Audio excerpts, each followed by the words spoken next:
I saw lots of conversation happening, which is what we wanted, lots of stimulating presentations, and a little bit of good food, and a lot of great art. And I hope wherever you went this morning, you had a great experience in the galleries and with each other. So we're going to, the two portions of this afternoon are, Carrie and I are going to do a little bit of open call to the audience for key findings for about half an hour, and then Bonnie and Carrie are going to wrap up with future forward, kind of thinking about what those next steps will be. But since we all haven't been together since yesterday, we thought that we would ask you, well, what exactly you're going to take away from this. And we have sort of three areas, and we'll cover all of them. We wanted to start with methods. So what are you taking away with you that you can put into practice in terms of methods? We'll talk about benefits and research as well. So shall we open it up? We have mic. We're recording everything in this room, so please wait until someone with a mic comes to you before responding, and please introduce or reintroduce yourself. Any methods or practices that you saw that you thought, you know, this could resonate with me. I'll take this away. Yes. Oh, and someone is bringing you the mic. Thanks. Rowan Braverman from Yale. I was asked if I would sort of give my sort of sense of what we had learned during these 2 days. And the thing that I noted down was that there really is a wide variety of ways in which we've used art from very restricted use, say at our place at Yale, just for strict observation, to other institutions where dance and music and narrative, etc., has been incorporated. And in those institutions where a lot of these different art modalities are being used, obviously it's clear that they're being directed toward wellness, relaxation, empathy, or in a shorthand word, trying to make medical students human. And and what I've realized over the past, I don't know, several years, from reading the CVs of medical school applicants and reading the CVs of dermatology resident applicants, it's become clear that they have CVs that run on for pages and pages. And they've been doing this activity and that activity and this being an officer here, an officer there. And that really says only one thing to me. It means that their college education has really been diluted. To have that much time to do these kind of activities means that the courses that they're taking, whether it's in science or humanities, are not as rigorous and dense as they were in my day. Because in my day, we could never have done all these things that they are listing that they're doing. So part of the problem we have in the medical schools is we are doing remedial work. We're doing remedial work in the humanities, what has not been done in the colleges. And, but that's the way it is, and I think that's the way it's probably going to be. So it seems to me that this is very important to do, and that was one point. The other point was, I realized today from this wonderful demonstration that we had over at the Metropolitan with Dr. Pessar, who was using a surreal painting for her psychiatry clerkship, teaching students how to use the correct language to get into the patient and be able to discuss things with them, that there really probably is a genre of painting that is probably useful for all our different specialties. And so the narrative, ambiguous kind of paintings we use for our medical students in general and who works for dermatology. On the other hand, these abstract pattern paintings would be extremely useful for radiologists and for pathologists and for ophthalmologists, for all the pattern reading people. And so I hadn't really thought about that too much, but when I saw that demonstration with the psychiatrist, that really blew me away, because I realized that we probably should be doing more things like that, or could be doing that. And then the final thing I'll mention is a personal experience that I had on Taiwan, and it goes back to what I just said about colleges here. So I was invited to Taiwan 3 summers ago to give a demonstration of what we do, because they wanted to introduce this observational skills thing into the medical schools in Taiwan. And they've done that in a couple of schools now. But what they discovered was that in Taiwan, you went to medical school from high school. It wasn't from college. And they suddenly realized that they had these young men and women who, up until the time they about to enter medical school, had been in a rigid educational system where they were not asked to think at all. All they had to do was repeat what the professor told them. And now they had young people who were going to be doctors who actually had to think for themselves. And how are they going to convert this institutionalized way of teaching to a more Western way? And their way was that when the students came in over the summer, they had to read several books. Whether they were graphic novels or not made no difference, but they had to read these various humanistic books. At the end of the summer, they actually were examined on them to see what they got. And they were hoping that through narrative, they could suddenly convert these very rigid thinking, monolithic student into a modern, Western, free-thinking student. How that's going to work, I have no idea, but I saw them in the library all reading away. Great, thank you. And other people who want to, and again, we're going to go through these 3 categories, and there will be a free period at the end for anything that doesn't come up. But anything else, something that really kind of excited you, inspired you, something you saw that you'd like to steal and reuse around methods? Yes. And then, yeah. Well, Carrie, since you asked, the demonstration, the exhibit we had at 11 o'clock, which involved touching sculpture, sketching sculpture, touching it, and You must have had a great educator. we had we had a fantastic educator, although she made me feel somewhat uncomfortable at my own inadequacies at time to time. Anyway, that was just an idea, the idea of sketching an object of sculpture and then actually touching it. And I don't know if Ruth is in here, but we spent lunch talking about how we're going to steal that idea and shamelessly try to do something similar in Ann Arbor. Please do. This lady with the scarf here was next. And Nancy? Right here, or the blue scarf? Yes. Woman next to Nancy.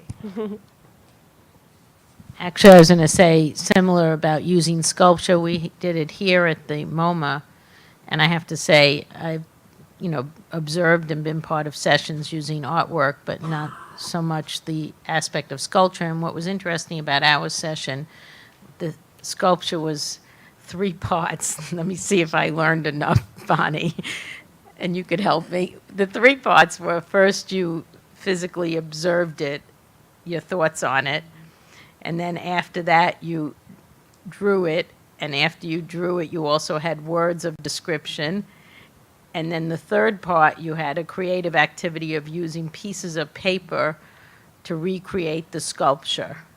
So not only was it sculpture that was new, it was these 3 integrated activities to get at sculpture.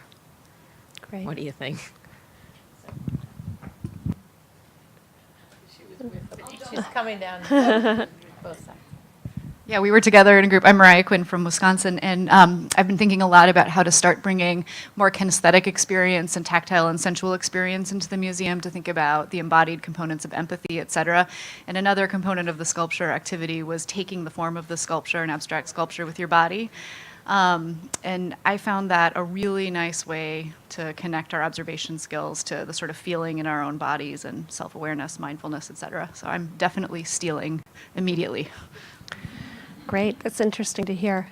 I spoke to someone who was using the Boal method of theater of the oppressed I can't remember who it was, but if you could raise your hand. Yes, would you want to just maybe comment on that?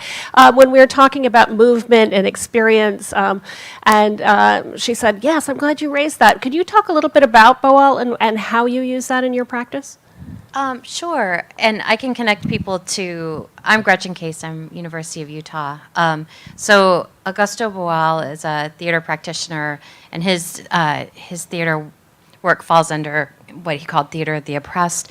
And the idea behind it is that he talks about the audience as spect actors. So you have actors who are on the stage playing out a scene, but that everyone who is watching is also doing something. And one of the things that's most useful for is one of his forms of theater is called forum theater. And you bring it to a community and say, you know, what are the problems we're trying to solve? And you have actors act out the problem, and things don't end well, right? So it's a problem, things don't end well. And then you turn to the spect actors and say, and what can we change?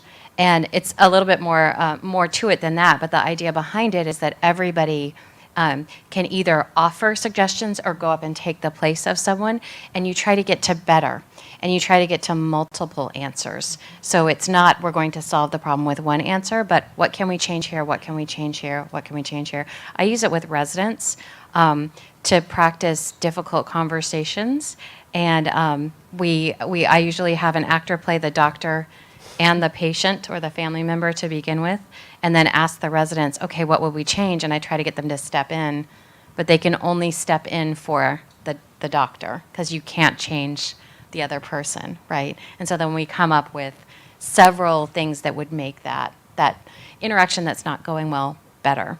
I could talk a lot longer than 2 minutes, but just like look up Augusto Boal and Theater of the Oppressed, and I do it, and Jo Ryan is here somewhere, and she knows about it, and I can connect you with lots of people who do it if you want to do that embodied stuff. And it's interesting because increasingly more artists are doing performative work, and art museum educators are looking to Freire and Boal in different kinds of ways of more actively engaging people with art practices and interaction and participation. Hi, I'm Sara Wilson Mckay from VCU in Richmond, Virginia, and totally stealing the idea of layers of vellum for the drawings, and then writing down. This was from Brown, Jay Baruch, and I'm forgetting who was with Jackie. Sorry. And the layers of vellum to keep track of and note areas of interest, and then keep track of your questions and how they change in terms over time, and then the final reflection where you actually reflected on your change in thinking, and so that metacognitive piece is exactly what we're after with our program with nurses. So it was incredibly useful. Great. Yeah. That idea of reflection and taking time for reflection seemed to be a theme and a thread and a need that was expressed throughout as well. I'm going to insert my comment. This is Joy being the moderator. I got to participate on the tour of Ruth Slavin and Joel Howell from Michigan, and I, like Ruth said, I think up here in a breakout session, as an educator, you over-prepare and then try and, recede into the background and just facilitate. And I feel like I'm always walking that line and trying to figure out how to not over-facilitate.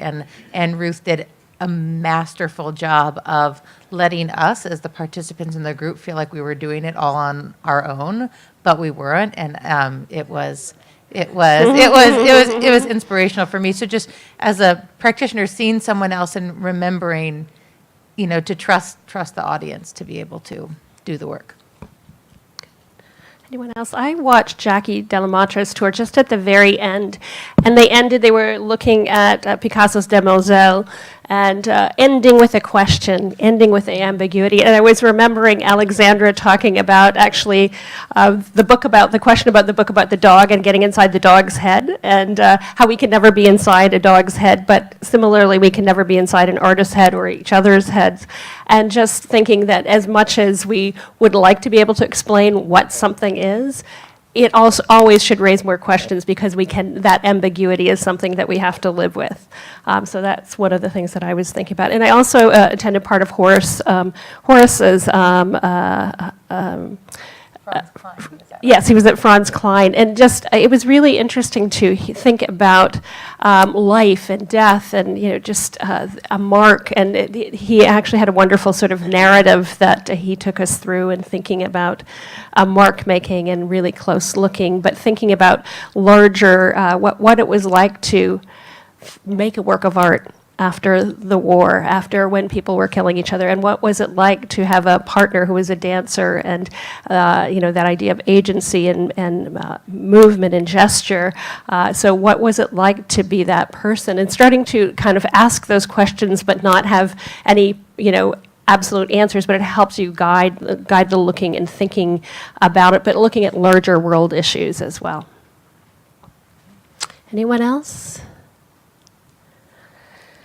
What about benefits? What were some of the benefits that we articulated? I was really quite interested in the language, particularly the medical community used to talk about benefits to students, to patients. We can pique your interest with the notes that we took throughout the past 2 days, thinking about the next topic we're going to get into is research, and I think the benefits part is, why do we do this work? What is important about this work? Was anything new articulated for you over these last two days? I know one thing that really stood out for me was hearing physicians talk about the importance of comfort with, and even learning to kind of love and relish in ambiguity, which is something as a educator at a modern art museum I think about a lot. Right. But it was really reassuring for me to hear the physicians talk about it, and made me think that maybe I need to even work that more deeply into my curriculum. And also, I think we heard about safe spaces and the idea of being in a place where someone wasn't going to necessarily die, or there wouldn't be an emergency of life-threatening, that would be a place where you could actually feel and connect. And I loved the idea of the sharing bad news exercise, and thinking about what it would be like to have felt you failed at a conversation, or didn't have the words, and in the busy space of life, not having the time to reflect on that, how to have that conversation, and also when it went badly, how to share that or acknowledge that or process that even.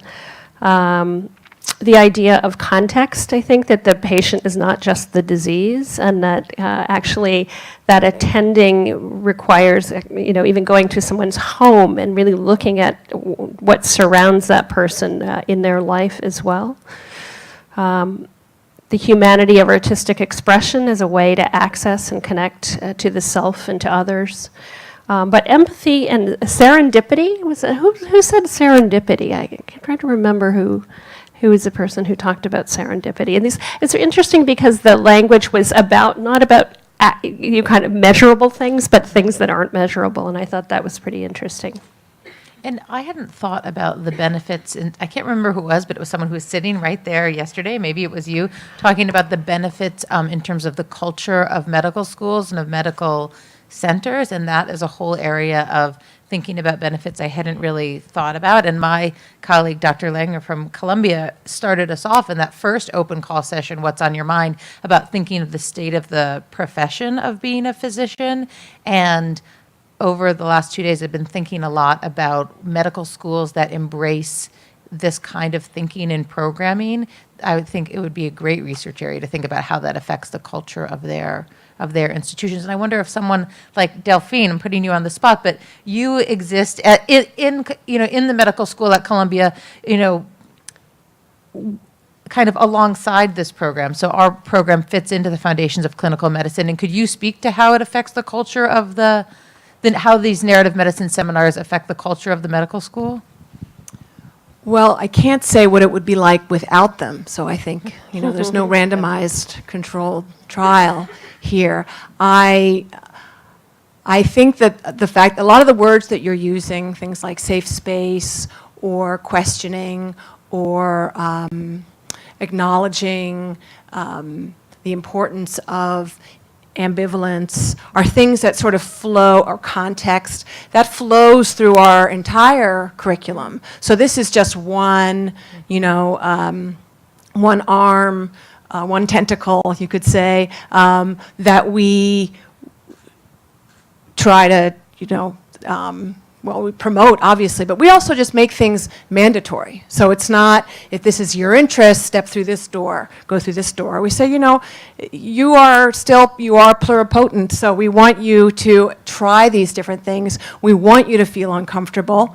We want you to actually be kind of angry and annoyed that we're making you do these things, because there's a lot of things we do in medicine that are difficult and make you feel uncomfortable. And I was actually telling a story with my group about when there's a difficult patient in a difficult situation, let's say a dying patient or a difficult family, how that family or that patient is often the door that the residents or the medical students or even the attendings don't want to go into. And so we talked about the importance is the places that you don't want to go are the places you really have to go. And it's not about you. So anyway, I just think it's part of the curriculum in many different ways, without being too forceful or punitive, but also trusting that our learners are willing to try. And that they're really clever and curious and they are dedicated. So giving them these opportunities has really been wonderful. And we make them write a lot, and then we make them look at their own writings, and we read their writings and respond to their writings. And one way that we respond to their writings is always ending with the question as well. Because there's always the next door, there's always the next patient, there's always the next challenge. So I think we can do a lot more. Oh, I'd say the other thing is obvious to all of you too, that there's the whole thing that, allowing space in their week to do other things outside of what's programmed. At Columbia, there's a lot of acting, there's a lot of student-run clinics, there's a lot of arts that are they're not part of our curriculum. And we have to give them time to do their laundry, but also maybe be in a play. So, thank you. And what you made me think of is the ability to practice these skills and develop these habits that are so important, but not unique just to art museums or to best practices in medical thinking, but to give people opportunity to practice these. Ruth made us go today to works that we were repulsed by and explore why. So if you practice that in the art museum and you practice that in the hospital, then again it starts to develop into a habit that is. And the other just really quick benefit, of course, and why we're all here today, is just that sense of affiliation that we have and the idea of acknowledging the group we're working with. So whether it's the affiliation in a room with a patient, whether it's in a group of students, whether it's with a group of people we don't normally work with, or whether it's your clinical team, sort of acknowledging how beneficial having those affiliations are. And I think that this was an exercise in that. So thank you. Yes, I'm Jean-Luc from the Montreal Museum of Fine Art. I will ask a question that was asked by Audrey Scheffer, Dr. Scheffer, this morning at the Frick Museum. What's in it for the museum people or the museum themselves? So what came out is kind of credibility, because we're not as well perceived in society than doctors. Perhaps new fundings, and the best one was that if it's possible to prove that our actions are meaningful for society, through training the doctors, we want the same salary than they have. So, I like but it. my question is, we ask a lot, what's in it for the medical people, but what's in it for the museum person? Look at all these great I gifts. know. Yeah, I was wondering when we were going to get you all fired up, because I've heard you talking the last couple days. So, Okay, so maybe you start at the back, and then we'll do this front row. So actually, I had asked that question of my two colleagues from the Philadelphia Museum of Art. I mean, because I've gotten a lot from them, but I asked them that very question, what has it meant to you? So maybe you guys should answer that. throw the mic.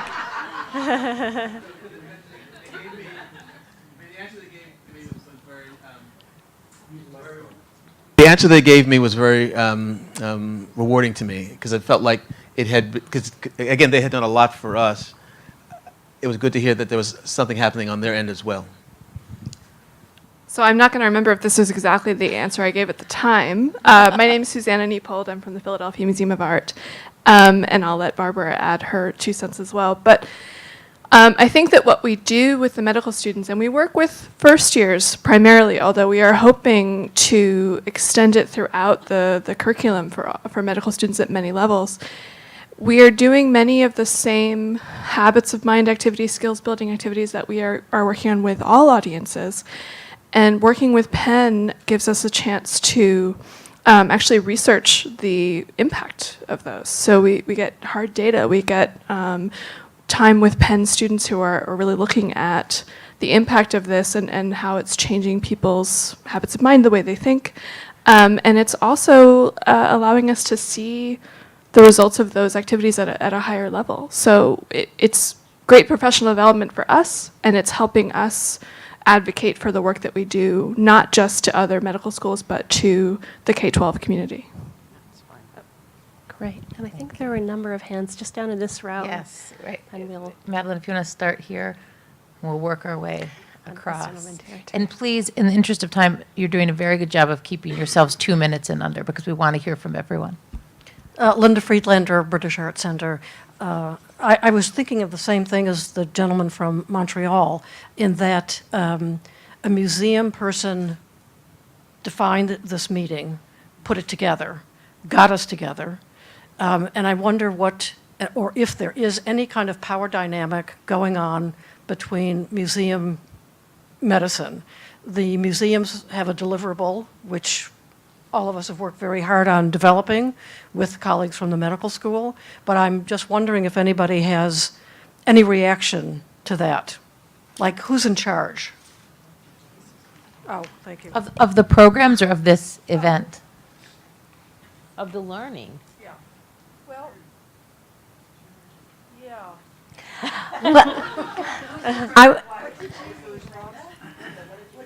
What did I mean? I'm asking, so would the medical community have ever called this kind of a meeting to look at these programs, evaluate them, and invite museum people over to them, as we have invited the medical community here to share with us how things are going for them, what they think, and so forth? And is that ever going to happen? But maybe that should be... That could be in the next steps in the That's what I was future gonna say. forward. I'll pass this down. Well, I was going to go back to the other question of, I'm Nancy Richner at the Hofstra University Museum.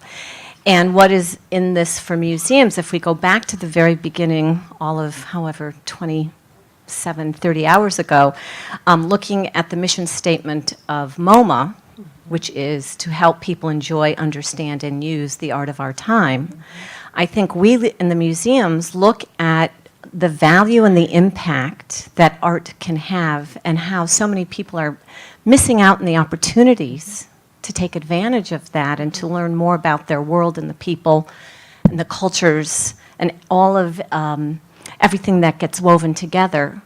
Art becomes that opportunity. It's the canvas. And so I think we just see it as this is what we do. It's what drives us. And as much as we work with medical students and we're fascinated by that because in some ways it's something new, there are all the other, there's the policemen and the lawyers that we can work with. So it's just how do we integrate? You're right. It gives us, this kind of programming gives us a platform to showcase the best of what museum education can be. Having taught in this program and many others, I think that's what's Right. satisfying. And working with doctors, it's like working with teachers. It's sustainable. They have impact year after year, person after person. And, you know, one of the challenges of the museum educator is it's everyone, birth to death, right? And so really think of where you're investing your energy in a way that's really has a sustainability and becomes the gift that keeps on giving. Joel Gantz, Brigham and Women's Hospital. It's been such a rich learning experience. I've discovered lots of things to steal from. I was just going to comment on the, you know, this issue of a dichotomy between the educator and the physician, the medical educator and the museum educator. I think it's a false dichotomy, actually. I think that actually Bonnie, I'm sorry? No, not, well, you raise the issue of, many people have raised what's in it for the museums, and I think that's an important issue, and what's in it for the medical schools, and that's an important issue. But I think the real issue is a slightly different issue. And I would say that in terms of this meeting, although Bonnie is a gifted and wonderful arts educator and historian, she was very careful to set it up so that we had to attend in pairs. And I think that was critical, and I don't know, but I'm sure she turned away people who weren't paired because it's only going to be successful if it's a pair. So that's point one, and then point two is, the way I view it is, the real question is what's in it for the patients? I mean, that's the real issue. Are we going to improve patient care? And society more generally, too. And if we can't do that, then it's nice for the hospitals, it's nice for the medical schools, but we haven't achieved our goal, is the way I'd phrase it. Great point. Well put.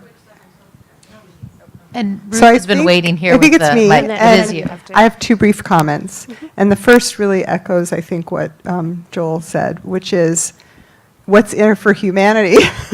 I view museums as this incredible reservoir of human experience and human stories. And I feel physicians and many other humans are natural partners for us. And I feel like to let museums be secluded, elite, or limited in what they think art is for is something I really have dedicated myself to for 30 years, and I care very deeply about. And Ray Williams said to me, you have to tell them why you're doing it, because otherwise they might think I don't know, they could get suspicious. And I thought that was hilarious when he told me that. But I have actually really adopted that practice, and I'm very upfront, and I believe it's very important to say, here's what's in it for us. And what is in it for my museum is for my museum to understand what we have and what we can be. So I'll stop there. Lovely. Right. Yeah, I'm Joe O'Donnell from Dartmouth, and I wanted to go back to a point that people said about, people don't die or whatever in the museum, but that's a good point, because I think one of the big movements right now in medical education is simulation. And I think if the museum education movement catches on to the simulation movement, when you look at how pilots get, trained and stuff like that, they go into these situations that are simulated and are not real, so that when they're in the real situation, they actually can be chill. They can learn how to do it. They can learn to slow down. They can learn to do the things that they have to do. And I think, one of the ways to make it legitimate in medical schools is to catch it up to the simulation stuff. And so the human conditions that are in the pieces of art that we deal with every day in the human patient is something that can be, you can simulate that. So you can practice in a safe place, so when you get in the real place, that you can do it, and you can be a little bit more calm in doing it. And so I'd suggest catching on to that movement. And the fact that death and all that kind of stuff isn't in the museum is a good thing, because you can practice it in a safe space. Well, and it sounds like what you're suggesting is that would be a nice middle ground between the experience in the museum and then the experience when you're out of medical school with a real patient is a stepping stone in between. And that's what medical schools are doing all the time. They're doing these simulated things with mannequins and all that. And standardized patients and stuff like that. But you could have standardized, paintings that illustrate certain things that bring out a lot more of the nuances of things than a mannequin does. Okay. I think Audrey up in the back. Thank you. Audrey Schaefer from Stanford. And I just wanted to go back to the word benefit and express my gratitude for the benefits I've received from this conference. Along with Jean-Luc and others, I had the great good fortune this morning to be at the Frick in a session led by Edie Langnam and Rika Burnham. It was phenomenal. It was magical.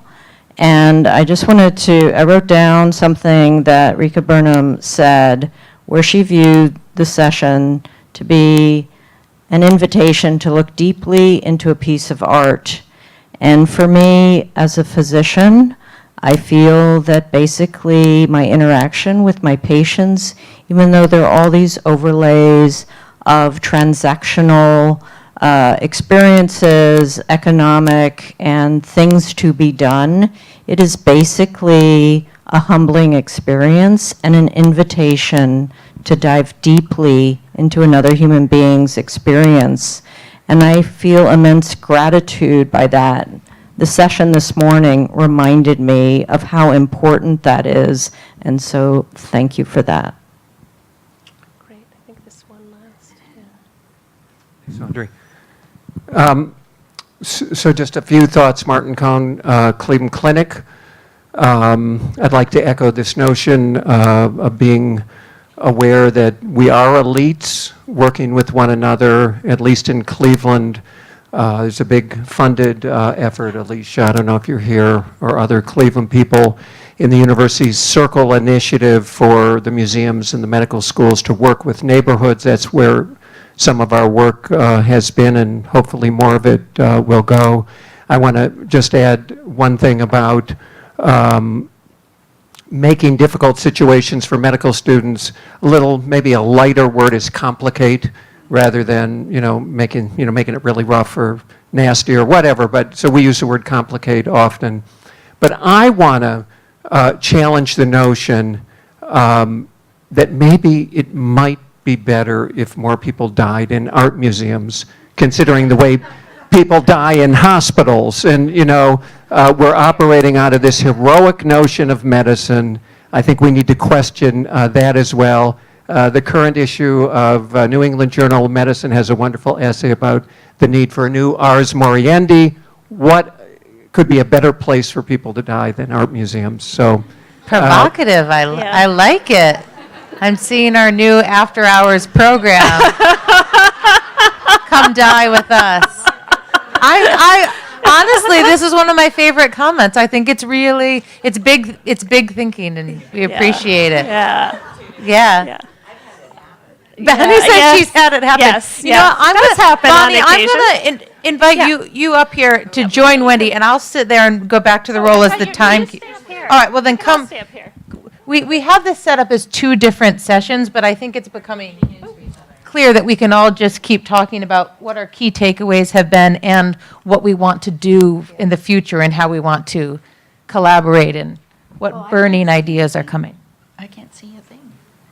Never mind. So we were going to talk a little bit about research as our last point, but actually it's a great segue into the future because we've talked about benefits, but what does research, what are the benefits that we can align? A lot of people talked about aligning sort of best practices and outcomes and kind of connecting those together. There was a lot of talk about qualitative versus quantitative measures, longitudinal studies, tools such as the empathy scales, meaningful outcomes. I think, Joel, that was you talked about meaningful outcomes, and linking measures to milestones or competencies, best practices, and a questioning of whether there were a set of best practices. Does every context require the same kind of thing, or are they, by necessity, should they have different goals? And also the kind of a disdain for rote teaching and memorization as and that need for another set of skills. So I think that said, I mean, there were some larger issues about research and what it should look like and how it might move the field forward, how that might move this practice forward. So I'm going to turn that over to you guys. What would you most love to be able to prove? Whether or not we're going on the dying in museums. Doesn't matter if it's practical. First, big thinking, what do you wish you could prove that these programs do? Yes, my name is Anna William, and I lead a project called ArtMed Insight and work with a number of institutions such as the Metropolitan and Columbia. I've been fascinated with this question of research, which has actually been popping up throughout the conference, and really interested to hear from some people who were proposing, well, maybe we should leave that question aside, and others who bring it up. And I think I wanted to put this thought out. As we're trying to sort of round the troops and look at it through this sort of more scientific, objective lens, what would happen if we take a 360-degree degree and really look at it from a much more subjective lens, and look at it maybe in terms of art metrics as we're in the art territory. What does it look like to maybe have interviews of our students and ask them to really report even more subjectively, and also maybe have them create works that are forms of evaluation. So I would like to see maybe an exploration where it doesn't mean it has to be either or. Certainly keep that lens of the quantification, but also maybe open it to something very artistic in the way of evaluating it. So a different set of sort of tools for of providing evidence of the effect. A couple of hands. Hi, Alexa Miller, Arts Practica. I think before drilling into this question of what would we like to prove that these programs do, I just want to reiterate the comment that Jay Baruch made yesterday that, and Joel also referenced, that there's actually a very disparate body of work going on in this room, and people using art viewing and immersive arts experiences towards very different longer-term outcomes, and I think that needs to be sort of acknowledged, and also sort of before pursuing what could this actually look like. And at the same time, I think one thing that everybody has in common is close observation with original works of art.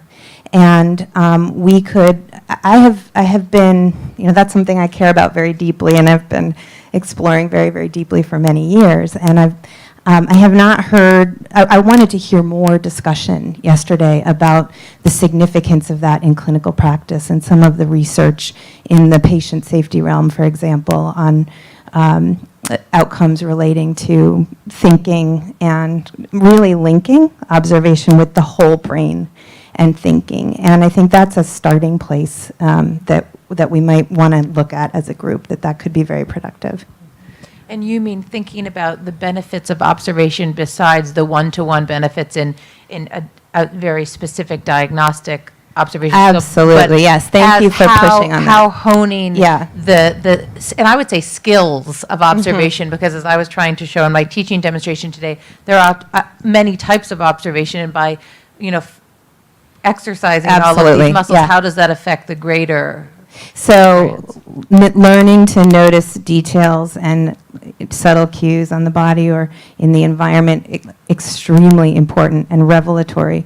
But that's also, that's one set. And it can go in a whole lot of different directions. And really what's sort of undergirding everything is a questioning what we see and valuing taking in information in that way in the first place and making the space for that and having curiosity. If you're going to take that curiosity towards empathy, or if you're going to take that curiosity towards scientific inquiry, there are like a lot of different pathways, but the core is close observation. And I've seen a lot of significance for why that matters, from medical errors to areas in healthcare where healthcare is doing real harm to people, to other what we sort of reference as the soft skills. I see significance everywhere, and I think we could really be a lot stronger as a group if we really drilled into the significance of close observation, which is our commonality. I wanted to ask Joel a question, because I'm thinking about you talking about the patients being the ultimate beneficiaries of this practice. And if you could imagine what that indirect benefit would be, what would be the evidence of that? Could you kind of give me a sense of, if you could imagine it, what would it look like? Well, that's a $64,000 question, probably a lot more with inflation. And I will answer that, but can I just reflect on Alexa's comments, which I agree with. I think there is an enormous diversity of types of programs we have here, local needs, what the levels of teaching that's going on all the way from undergraduates to senior physicians. And I think we should embrace and relish in a positive way in the diversity of that experience. I think one potential way from a research standpoint to get around that is to collaborate so that we're not all working in silos, but potentially we try a few programs at a few different institutions on a few different levels, and then in a multifaceted way, try to evaluate the outcomes in as much as we can in clinically meaningful ways. My comment about the patient at the center, that's just the way I've been trained as a physician. You know, there's a lot of things in medical education we can do, and there's a lot of stresses on medical educators and time limitations, but in the end, the real question is does it improve patient care? And there can be many, many steps along the way, so you can imagine that if a young medical student becomes becomes disillusioned and disempowered and negative, then that would reflect on the care they're providing and their inability to communicate and provide empathy, and that would be dissatisfying to the patient, and that might affect the way that they're interacting with the medical world, and that might potentially impact their medical utilization, their access to care, and ultimately their mortality. That's the kind of step and links. It's not, I don't in any way think that's an easy association to make, but I always try and keep that in mind. Is somehow what we're doing going to ultimately benefit society and benefit the patients, which is certainly, as a medical educator, at the center of what we do. And in my interactions, my wonderful interactions with all these great arts educators who I learn from and work with, I see that they have the methodology to approach things that we don't. And that's been the beauty of the relationship, is that we each have our own expertise that will make that more possible. Did that answer what you're saying? So I think it's always hard with medical education or education to measure change in patient care that Joel sort of mentioned. But we can work towards looking at change in behavior of people who are involved in these programs. That's what you do with simulation. You look at change of behavior. So that would be like, I think before we got to patient care impact, because we're jumping the ladder, there's like 4 levels of evaluation you could do. You could do satisfaction, what people have learned, like a test, or then a change in behavior is really a gold standard of learning. So I think that would maybe be a goal to figure out, just as they've done with simulation, is they've figured out how to look at change in behaviors with good simulations. But the other impact that I'm interested in, this is really personal to me as a professional educator at a medical school, is I work every day with a lot of faculty who are disheartened and angry and upset and, really questioning what they're doing. And then I bring them in to work on some of these programs I run, be it the medical humanities and other things. And they say this is giving them a renewal as faculty, not as the participant. So there's another level of research of what the impact of this on clinicians as taking on roles that they traditionally don't do, even though they still want to be an infectious disease doctor or they still want to be a palliative care doctor.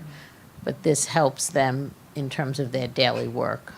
So it's another area of research. I think what you're saying talks about the cross benefit too, that for the doctors, they still get to be doctors, but they get to honor this other part of themselves that they don't. And I think that's true for us as the museum educators too. We get to, dabble in and learn a little bit about healthcare and being a physician, and it's just equally, I see other people sharing. It's the same kind of thing. It's rewarding for us, and I feel like there aren't that many opportunities once you become a professional at a certain level to explore your other interests. Right. I'm Lisa Wong. 3 more. So Linda is 1, and who else has? Lisa has her hand up, and we'll take 1 more comment. 2 more. I see the last 2. So when you get please remember to identify yourselves. Hi, I'm Lisa Wong from Harvard Medical School. I want to take it back out of the hospital and think about what community health implications there are for improving the arts education and health education of our population. I was when I was at the Met, we met Linda Pesser, who's from SUNY Buffalo, and she said some of the medical students that are taken to the museum have never been in a museum before. It's a state school. And so we learn as doctors the see one, do one technique of you watch one venipuncture and then it's your turn the next time around. So the more students that we can inoculate with having the opportunity to go into a museum and the interest of going back to the museum, but also have a practice of actually looking at the art for a prolonged period of time, I think that's helpful. And the thing about research, I think somebody had mentioned involving sociology and anthropology, and I think that's something that's important because right now what's going on around the country is creative placemaking, how to build healthy communities, and we have a voice in that. And we, I think the partnership between museums, education, and medicine can really, really move that whole field forward.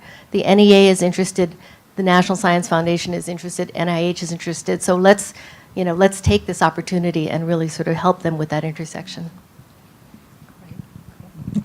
Yes, just a personal observation, and this is only from me, but a lot of emphasis on enhancing observational skills. And it seems that over the course of the 2 days here that we've moved, just from my point of view, from looking at very objective kinds of endpoints for medical students, but there's also been a lot of discussion and a lot of demonstration of issues of palliative care, of mindfulness, of getting some respite for people in the medical field, for the students and the residents, but also cultural sensitivities. And I know in New Haven, that's an area that has become really, really important for us. And I have to say that from where we are, it's the medical school that has really taken the initiative on that. And actually it started with a medical student. And so I hope, and a goal will be to increase the diversity of those of us, at least in New Haven, that are working with, because the medical schools certainly have done their job in terms of creating very diverse student bodies, and that I think the museum community, at least in New Haven, needs to do the same. And then going back up the hill there, the stairs, we'll do it in order. So. And Glenda, I think museums do just as well. I think it's in New York City, there's the current arts commissioner there, is really looking at diversity across cultural institutions. Great. Hi, everyone. I'm Liz Goffberg from Harvard Medical School and the Gold Foundation. I've been very interested, and there's a lot of interest in the medical literature in professional identity formation. And if many of you know about Miller's pyramid of clinical competence, at the bottom is knows, then knows how, then shows how, then does. And it used to be thought that does was kind of the top of the pyramid, but there's been some suggestion that is should be at the top of the pyramid, that actually some transformation in one's sense of self and professional role could actually come out of work like this. And I think only in that way can what we do be enduring. I mean, there's an aspect of research, and we all acknowledged yesterday that there are no studies that I know of that are longitudinal and long-term. You see these short-term effects in various measures. I'm sure that there are other studies that don't show those effects that aren't published, but you see these short-term effects, and do they endure? Are they? But I really do believe that the kind of work that we do, engaging people with close observation of works of art, having the debriefing to me is as important as the time looking, because you're reflecting on the experience you had intrapersonally and then interpersonally, and I think that through that process you can actually render transformative changes in individuals who then go out and work together, and they begin to change culture. They change the way that they relate to each other, to patients, to colleagues, the way they care for each other. And so I think we're getting at the identity of individuals and also the cultural identity of medicine through this work. I think there's really that possibility. And I agree with, I think it may have been Joel, that one way to do these sort of longitudinal studies is we have to collaborate. We have to get out of our single site silos and figure out how we're going to look at this work sort of across centers, across time. So, and I hope we can go forward as a community to do this.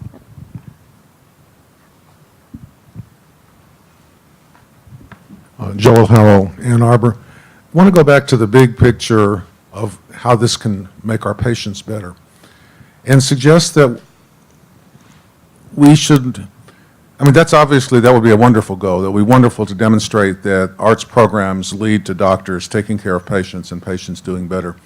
And we need to go for the low-hanging fruit there. And the easiest places to show that, and I'll just toss out that maybe chronic disease is a way to go. Taking care of patients with hypertension, taking care of patients with type 2 diabetes, taking care of patients with chronic pain. And I'm thinking of those because those are the illnesses that have multiple contacts over time with the same physician. And those are the illnesses where the quality of the relationship that one has with one's patient can be determinative in part as to whether my patient believes me when I say this will make you better and you should try this. And maybe the arts, by enhancing empathy, by enhancing tolerance for ambiguity, by enhancing the quality of the interaction, can help us take better care of our patients. And I would love to see a study published, let's say in a couple of years, from somebody in this room, or a group of people in this room, that says the students that went through this program, their patients' hemoglobin A1C was significantly lower when corrected for all kinds of other factors. I look forward to reading that paper. That was kind of reminding me of something that with our primetime initiative for older adults, the idea of social prescribing for patients as being important as well. Maybe social prescribing is experiences with art. We'll put a plug out there, all of you physicians in the room. We've started piloting social prescription, which I think is another way that the arts directly assist patients and that the physician is working as referring rather than going, arts museums through the physician delivering to the patient, but physician sending the patient directly to the museum. Okay, we're not making progress about getting to the next session. I just want to point this out. But Heather and Jeremy, we'll do you, and then save your comments because we're. Okay, thank you. I think this will segue into the next Great. section. So just one of the things that I was noticing seems to be arising at common themes here. I don't know if many of the medical participants in the room know about this, but I think a lot of the people in the museum world know. Bonnie wrote a book a few years ago called Ignite the Power of Art that was very transformative in the way that museums reach out to their communities. And I've been thinking a lot. Bonnie was very systematic and scientific in the way that she wrote this book because she realized that different people approach art museums and come to art museums for very distinct and different reasons. And I really believe in the fact that, what's been measured and what's out in the literature right now, in the medical literature about these programs is a lot about observation. And it's focused a lot on, can students, you be more descriptive and use more adjectives, et cetera, But I think what I've heard a lot arise from the discussion is that it's a lot more than just about being able to be more descriptive in your language. And some of the rubrics that I've kind of just jotted down to myself is tolerance for ambiguity or open-mindedness, resilience, empathy, elimination of burnout, sense of physician wellness, enhanced ability to work professionally as an educator. So kind of looking at that, I was thinking these could be sort of major themes for future research and avenues for future research for what these programs are bringing to the community and why they're necessary and important. And maybe these are some of the things that we should start looking at and collaborating on and kind of coming up with uniform measures. Because if I'm measuring, elimination of, physicians' ability to be more empathetic with their patients, and I approach measuring that one way, and Amanda decides she wants to look at, increase empathy, but she measures it in a different way. Later, if we want to combine our studies, we can't because we had different endpoints. So I think what's really important is these are things that I would like to look at, and so if anyone in the room is interested in measuring some of these things, but I do think that it's important that we start to look at how we're doing this in a very in some systematic manner, so that we can sort of define what is important about these programs besides just the pure observation. Yeah, that's kind of it. So, thanks. You want to close? No. Okay. Well, we're going to transition into the next session. We have about 30 plus minutes, and what we'd like to do is really focus on where do you want to go from here and what ideas are there out there that are important to you. Clearly, evaluation is one of the agendas that we need to look at together. I'm going to indulge myself by telling you, several people asked me, well, how did you really get into this? And last night, in my exhausted state, I remembered. I couldn't remember yesterday because I was so excited. And early on in my illness, unfortunately, I had to go to the hospital, and I was there. We were now into the almost the second and a half. I had been there for 15 days, and so we were still counting. And every day I would ask Dr. Rosenblatt, is today the day I can go home? And he'd say, what do you think? And so that was his way of saying no. And so it went on, and I was really getting deeply affected by having to stay in one room and trying all these different breathing treatments and not seeing any improvement. So one day he came in and he said, well, how are you doing? And I said, I'm going to Venice. He looked at me. He said, no, you're not going to Venice. Do you think now you're going to Venice? I said, well, I've already sent the tickets out. And Dr. Rosenblatt couldn't believe this, but what I did is I couldn't stand it anymore, so I decided to bring Venice to me. And so I wrote to all my art historian friends, I wrote to musicians, I wrote to poets, and they all started sending in to me through the internet their favorite pictures, their poems, their experiences with Venice, their favorite book on Venice. And so now I was happy again, and recreated Venice, and it became, if everybody wanted to take care of me, because for the next 4 days, if you wanted to know anything about Venice, you came to me. And I had pictures and music and all of that in the room. And that notion of trying to think about the leap between where we are today, which I love, as you all know, just like all of you, being in the galleries, but also trying to expand this into digital, into the digital world, into multifaceted digital world is one of the things I really want to begin to explore, because I think both for the students and the physicians, and very importantly for the patients, it could have a ramification. The day came many days later when they said I could go home, but had I not gone to Venice, I would have not manage that so successfully. So as we think about Future Forward, I want to think about research, convenings, but also technology. So I just give that as an example of how powerful it can be in the healing process. You offered Jeremy to be our first. Jeremy, you're first, yeah. So I'm Jeremy Nobel. I'm also at Harvard Medical School, but also representing the Foundation for Art and Healing. And in thinking about the future, Bonnie, I want to stay with your wonderful personal anecdote and just stay with what happened with you. Here you were with a protracted illness, and you were isolated. You were physically isolated and emotionally isolated. And you had the forethought and the energy to reach out and ask for assistance that came in several ways. And through what came in, through the music, the poetry, the pointing towards great arts of Venice, several important things happened. Right. But at the heart of it, you were less isolated in a magical way because you were still in the hospital. So that's important, and it's important we pay some attention. I'm going to use that as an entry point to something we at the Foundation have recognized as an enormous opportunity for this kind of work. Based on 10 or 12 years of work where we've worked with veterans with PTSD, with older adults at home, with people with chronic illness, by the way, including diabetes, where I'm quite confident this could reduce their A1Cs.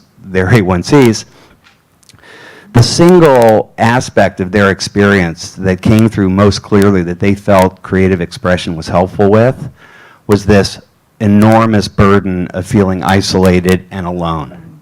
And I was quite intrigued when we went through the exercise earlier, even the language people were using to describe their experiences this morning, so often tied to feeling connected. And connection to a lot of things, not just connection to other people, connection to their own imagination, their own aspirational views of what a meaningful, purposeful professional life could be, and so on. So as we think about where this work could go, and just based on some of the great comments earlier of moving outside of the traditional constraints of where we deliver illness care to where health happens in the community, I think that is one of the trends that's going to happen. As a foundation, we launched a project with a bit of a funny name called the Unloneliness Project, in part because there's a lot of stigma around loneliness. And we've already gotten interest from other stakeholders in the community who know that loneliness actually is a negative in what they're trying to do. The most interesting of all of them, and quite relevant to the arts world, are employers. And 147 million employed Americans, they go to work, they bring their loneliness with them, and that loneliness, in the language of an employer, is a double bottom line burden. It contributes both to mental health burden, but also physical health. Some of the physicians in the room know this, but many others are surprised to hear that loneliness not only makes you miserable, but it will kill you. It is a 30% increased risk of early mortality because it upregulates inflammatory response and downregulates the immune system. So that's cardiovascular death, cancer death. So when these employers think, what do I do about isolation and loneliness, can they partner with community arts organizations within which I think, museums are the jewel in the crown of what you could organize. So in terms of future, it's not only the physical plant of the museum, it's the extension, as Bonnie said, of digital representation, not only of the artifacts in the museum, but the experience around them, which now can go digital. It makes me think, too, that one of the ways that we get to improving patient care is to help future physicians feel confident and competent to share with and model to and demonstrate to their patients the importance of staying engaged culturally. So it's not just that we do this for the future physician and then they're just a better human and take better care of their patient, but that they kind of teach a man to fish and help their patients re-engage in the world in a different way. I think that's absolutely correct, and it really represents an enormous opportunity, and I'm going to stop going on and on here, but I do want to share one little anecdote that speaks to that point. Several years ago when we were starting the work, I got asked by the Ron Winslow, who's the health reporter for the Wall Street Journal, how do you know if you're going to be successful? And my answer was, when you go to your doctor, and in addition to her asking you about your diet and exercise, she asks you about your creative health and what you do that's important in the arts. And I think we can set a little bit of sensitivity to that, and I think many people will benefit. Go ahead, Mike. Hi, Sue Coppola from Chapel Hill, North Carolina, and I'm an anomaly being an occupational therapist here, and so much of what I hear resonates so deeply with me of having things to do.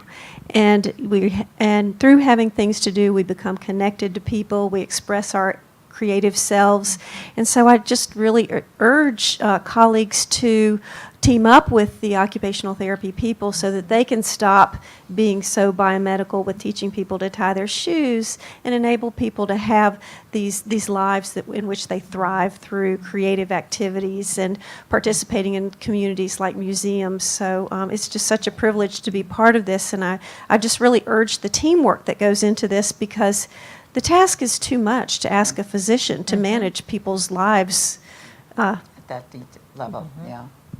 In fact, our social prescription program at MoMA only works because the geriatric practice that we work with has social workers, and they work in a team, so the doctor refers them to the social worker who does the heavy lifting, getting them to us. Gretchen was going to be next, and I see a hand, but I don't see a body. That's okay. I think I'll speak very briefly. I think, again, I'm sort of, as I said at the beginning, I'm trying to think about the big picture here and how what I've learned here might inspire us to think more broadly about changing the practice and more broadly in the museum world. And I'm certainly thinking with one hat on my head, which is my university museum hat, which many of us are involved with university museums, and how it is that we should work harder to bring the arts across curriculum and to help students, no matter what it is they're studying or majoring in or hoping to be someday, but to make sure that they have access to art and to art education and to objects and to all of these incredible conversations about empathy and understanding and dealing with ambiguity and thinking more broadly and healthily about many things. I'm also thinking, too, about the role of our museums as community partners and the incredibly important role that we have. I mean, I've always said I feel much more like, you know, I'm not an art historian, I'm a social worker. You know, that I believe that art museums have a responsibility to make their communities better, and that means making conversations. I love how someone said, not just a safe space for difficult conversations, but really engaging people in uncomfortable conversations and the kind of growth and real knowledge and self-understanding that can come there. So, and I'll end by saying that for me, the magic of all of this begins with these objects. You know, to hear Ray and Vivian and their colleagues to talk about 2 objects in the Met, and of course I shouldn't have put eye makeup on this morning because I sobbed through Ray's beautiful presentation and conversation this morning. You know, that this is powerful stuff, and the objects that we care for and read about and think about and teach every day, this is magic stuff. And the more we can connect people to the objects in our collections, the better off we'll all be. So that's my thoughts. Okay, we'll go, why don't you All the way to the back, all the first way back, way and then to we'll the come back down. It's a little hard, just so that you know, those of you that are beyond the halfway point, we see We have these shadows. So. I think it's Jay up there. Jay right there, so stand up. Yes, and then I don't know if I want to stand up with the comments I'm about to make. Yes, you do. So this is an incredible meeting. It's been an honor to be part of this, but I feel like I need to be a little bit of a devil's advocate if we really want to move the conversation forward. So I think we have to be really careful about working the aims of this type of work too hard. You know, I think it's great to say we'd like to think this work is going to make students more empathic. But the truth of the matter is that, you know, I count on their families, I count on their religious groups, I count on the furry creatures in the forest from which they came from to make them empathic.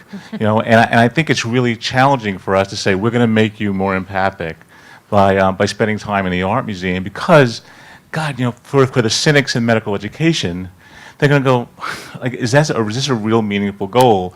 And so I think we might set ourselves up for some difficult conversations by making such grand plans and some grand aims. Secondly, so I think we need to become more concrete and realistic and maybe more specific in particular about what our goals will be in the curriculum that you develop. And then secondly, with all the conversation on measurement and outcomes, I really do feel that you can have good, valid, qualitative research. And the question isn't whether it's quantitative or qualitative, but whether it's rigorous. I think the notion of rigor is really important. And that means a little bit different than having the testimonials that we all have about the value of the work that we've done. But it's actually a rigorous analysis. And as my colleagues here have said, that there are people from other fields who do this type of work expertly. Not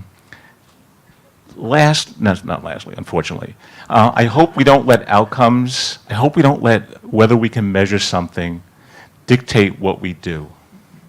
You know, so I feel sometimes we choose how we create our curriculum is somewhat defined by whether we can measure it.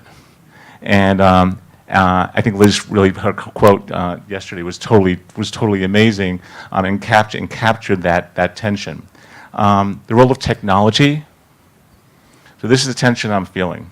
So in order to have valid spaces in medical education or in your museum institutions, not only do you need to publish in the scholarly journals, you have to get it out there, you got to have that legitimacy.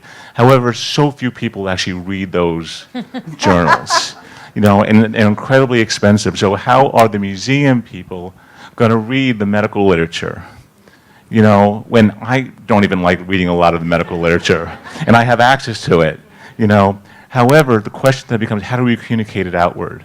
You know, and I'm really intrigued about the role of social media and using the internet and creating spaces that are public spaces. That perhaps we can get this, whether it's an online journal, whether it's an online ideas space that is created by both sort of museum educators and medical educators. That's not just for us, but it's for the public, so the public can be informed about what we do. On that note, I don't know, I got here a little bit later yesterday, so I don't know whether this information was out there, but this is the first meeting I've been into in the last 2 to 3 years that did not have a significant Twitter presence. And there was every single meeting I've been in has had a hashtag. And so not only were people communicating within the meeting itself, but people who were not at the meeting. I actually contributed to conversations in meetings that I did not attend, that were in other countries, because of what I was following. So I think that also helps push the conversation forward, because we know there are so many people doing great work who aren't here. And I think that's it. Thank you. And I would say that's such a good call on our part, and I think just in being swamped, we didn't. And I would encourage you all, and we will too, the next time you're at, ask right when you get there. If you're a tweeter, what's the hashtag? And if there isn't one, because we could have created one on the spot. We did it at our primetime conference a couple weeks ago, and I'm embarrassed to say that we didn't think of it again yesterday. And I love what you said too about thinking about getting the word out there. I can't remember if we were talking about it. I was talking to someone at the reception last night. Besides all of the research, think about, Atul Gawande gets an article in the New Yorker about checklists, and all these colleague friends of mine who aren't doctors read it and start talking about it at bars. Like, if we also thought about some of the writers within the group who could get really compelling stories out in popular media to raise interest and awareness of this work. There's some in the back. Yeah, okay. I can't see them. Yeah. There's a brand new blog called Reflective Med Ed. Did any of you start that? Oh, okay. All Can right. you send it to me? Yeah, I can send it out to everybody, yeah.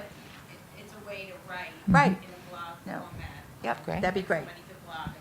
Everyone's been pointing to this woman in the back. That whole corner is on her team, so we're going Okay, to. I'm Marcia Childress from the University of Virginia, and the comments so far, just in the last few minutes, reminded me that one of the things that's impressed me about everything I've heard at this meeting is the way that these kinds of activities seem to level the playing field and also connect people whose groups are often seen as separate or suffering from the effects of a power differential.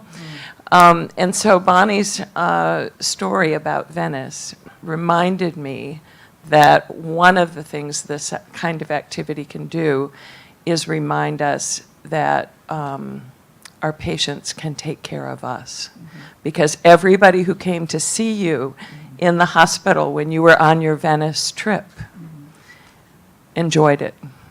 Yeah, the As did technicians you. fought over me. It was very funny how much, I always thought of them as how much blood they were going to draw, what new implement they were going to pull in, and they'd apologize, and then they'd say, tell me another story about Yep. Venice, or show me another picture of Venice, and who did that. It was absolutely transforming for me. You were improving your own patient care through Yes, the she arts. was. Yes, she Isn't was. that And that interesting? kind As of a patient, team- she was using the arts to get better care. Yes, and that We were kind desperate. of teamwork. Yeah, it was teamwork, yeah. Among disparate professionals Yeah. and patients is really quite healing, and that kind of connectedness is fostered Yeah. through this sort of activity that kind of triangulates through the interaction with the arts. Ray So gave me thanks. the idea last night to try and get the nurses that I'm working with and the medical students that I'm working with together, and to think about these different hierarchies within medical systems, and how could, we use the arts to kind of break those down and have a human experience together. I'm going to let you pick people. It's too All hard. right, it's hard. Go ahead, sorry. And Madeline will bring you the mic. John Sandler. Stan. That's John Sadler from UT Southwestern. So I am new to this group. So say your name again, because John Sadler There we from go. Southwestern. I'm new to this group, and it's almost by accident that somehow Bonnie sent me an email. I don't know how she found out who I was, but she did. When I met her, and this is a follow-up to I believe it's Jay's comment about the whole networking thing. At the start of the conference, I came up and said, "Are you trying to put together some sort of, collaborative organization?" And she looked at me with abject terror. But having said that, this group seems to me to be congealing into some sort of coherent identity, and it would be a shame for it to lose its sort of momentum as a collective of some sort. And one of the ways to do that is with a Twitter account. Another one is with, an email listserv. Another is a blog, a place for some people to go and people to discover. Right. Would be a way of moving this forward. Thank you, John. And there, just to remind everybody, we sent you the link of all the roster and the who's who, so you can learn behind the scenes and also the more formal email addresses and so there were 2 documents. And it's all on, the who's who was only for us. That's not posted on the website. But the other document, the roster of participants is complete. So all of your names, addresses, and many of you have multiple organizations that you support or lead. And that's a great resource. And it's on the O'Donnell website. So if you need it, just go to the email And I'm address. guessing the terror isn't because you don't think it's a good idea, but you don't want to Well, own it and run it. So if yeah, there are, yeah, it's an open call. I think the next one will be driven by a coalition of people, and we need to figure out how that would be structured. So, and I think the O'Donnell Institute will, when our team goes back, will be significantly interested in this because it's, as you saw in the mission, it's about bridging art and science. So remain hopeful that our colleagues will continue to be supportive. But this one was driven by this personal desire to bring together all of you and to learn from you, which has been exciting. So, and that you came in pairs was really critical to the conversation. Go ahead. Carolyn? Yeah. All 3 of you. All can 3 go. of you, just pass blonde it around. women I'm just going to Pass be it really around. brief. I'm Caroline Gazer from Houston. And Bonnie, you wanted me to speak to this. There's a large waiting list, as you know, of people who wanted to come, and a couple of people are on that list who I know, but they aren't current partners. And as many of you know, people move around a lot, both in the healthcare industry and the museum world. And so I had really important partners in Cleveland who I don't have anymore, but they are people that I keep in touch with. Right.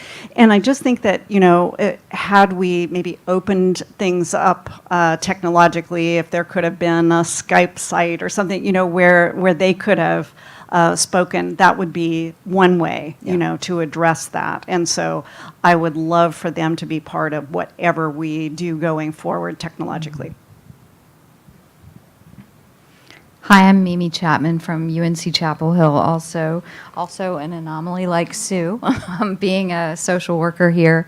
But I did just want to echo a couple of comments and maybe amplify them a bit, in that, first of all, I really agree with the comments about creating rigorous designs and rigorous measurement, and I think it is entirely possible to do that both with in either a qualitative or a quantitative framework, and having a mixed methods approach really might make a lot of sense. There are many, many, many creative research designs. We should be as creative with our research as we are with with our programming, and so that may really assist us.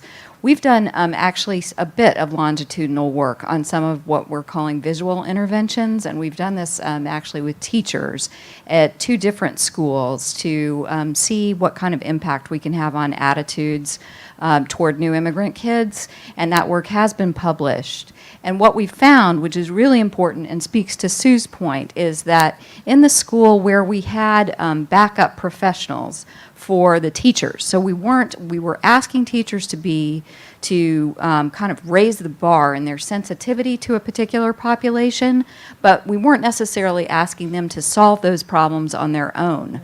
To recognize them and then to enlist the support of other professionals that had both the time and other skill sets to be able to address those problems.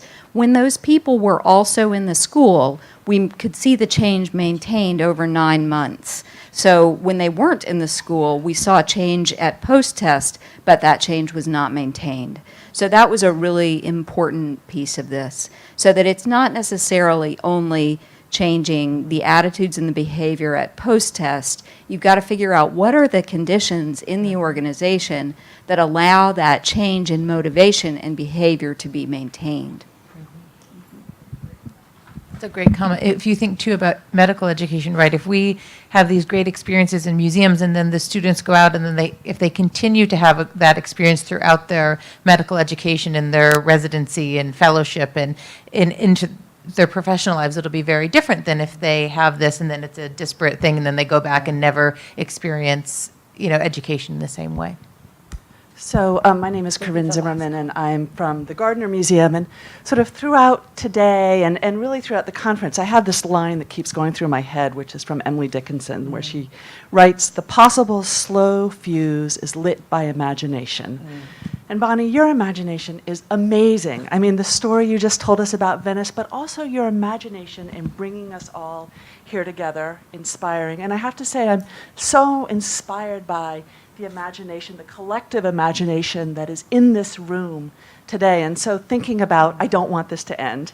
So building on this idea of like, how do we keep this fuse burning? And I feel really confident that it's going to. And, and I think just reiterating some of the things that have been said, I think that there are so many opportunities to do that. So first of all, please, someone, can we do this again? I mean, I think we should make this happen not just once, but more often.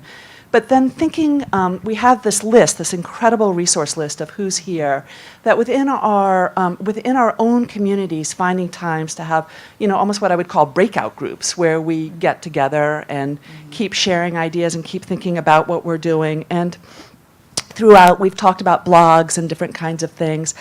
There have been so many resources that have been mentioned. I would love to get a bibliography going of things that people have said. And I'm looking forward to continuing to talk. I think that there are lots of organizations that have other ways of doing models for doing collective research. I'm thinking about NAEA and this large study that they're doing on K-12 education that's a collaboration between several museums. But mostly I just want to say I'm just the power of imagination and thank you, Bonnie.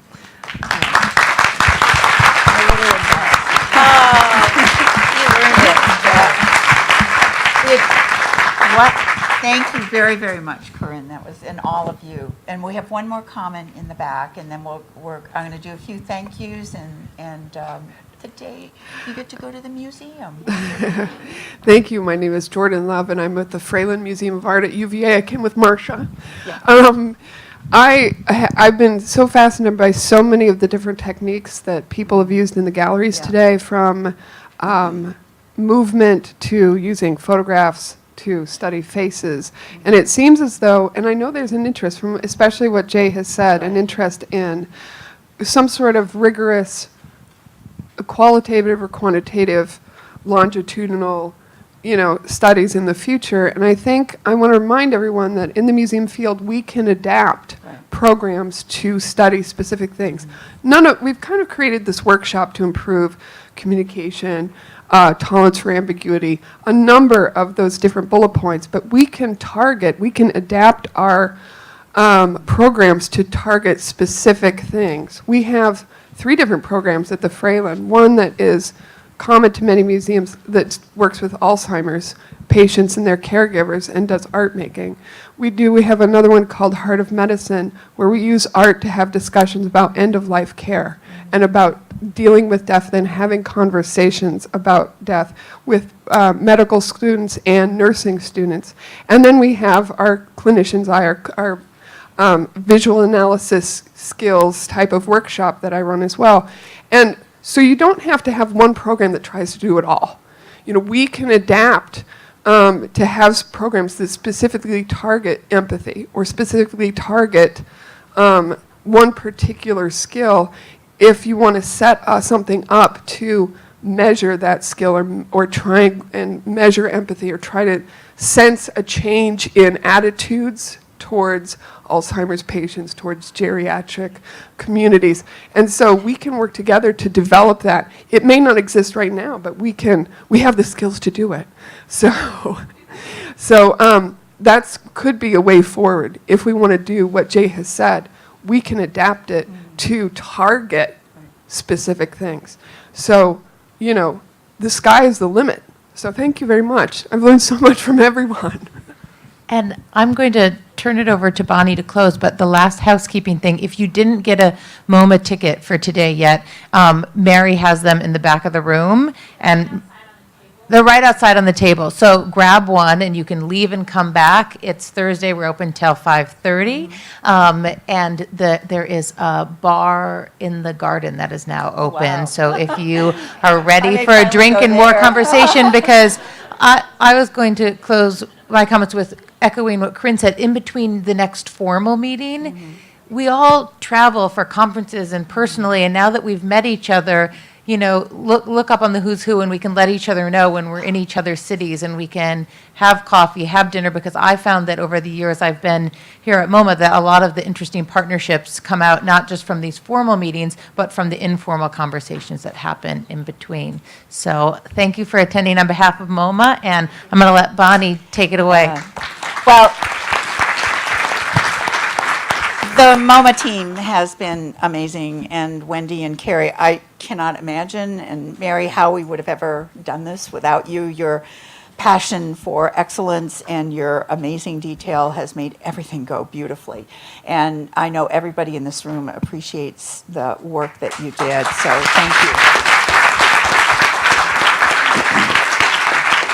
And then I want to thank is Sara and Katrina in the back, who are from the O'Donnell Institute, who handled all the logistics, getting us in here and out of here, and memorizing your names better than I did. So I'm so grateful to them and what we're going to be looking at next. I woke up this morning and there were only 2 emails from you all, and I was like, oh no, what am I going to do? I sounded like my 2-year-old granddaughter. Oh no, I have to go to Venice. Yeah, but one of the things that came up in this, and I'll follow up after in the next month, is many of us post our curriculums.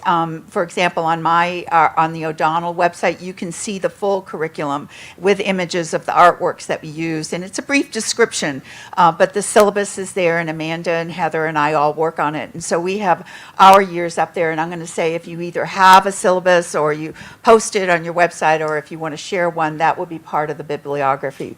We're going to work on the bibliography. We just couldn't get it done in advance, but we know that's there. And one of the other things many people brought up was the practices, to me personally.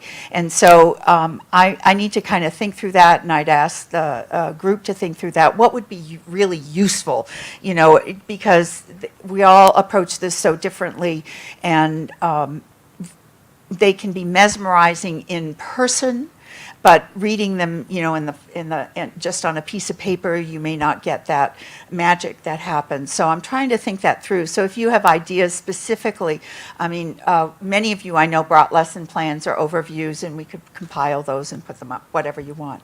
But most of all, I want to thank all of you. This would not have happened unless you had given up days of your life to be here and contributed so generously to this. So I personally just want to say thank you with all my heart, and you've both inspired me and given me the passion to move forward with new ideas. So I look forward to working with all of you in the future, and thank you for this time. Yeah. We're all done. Go see some art.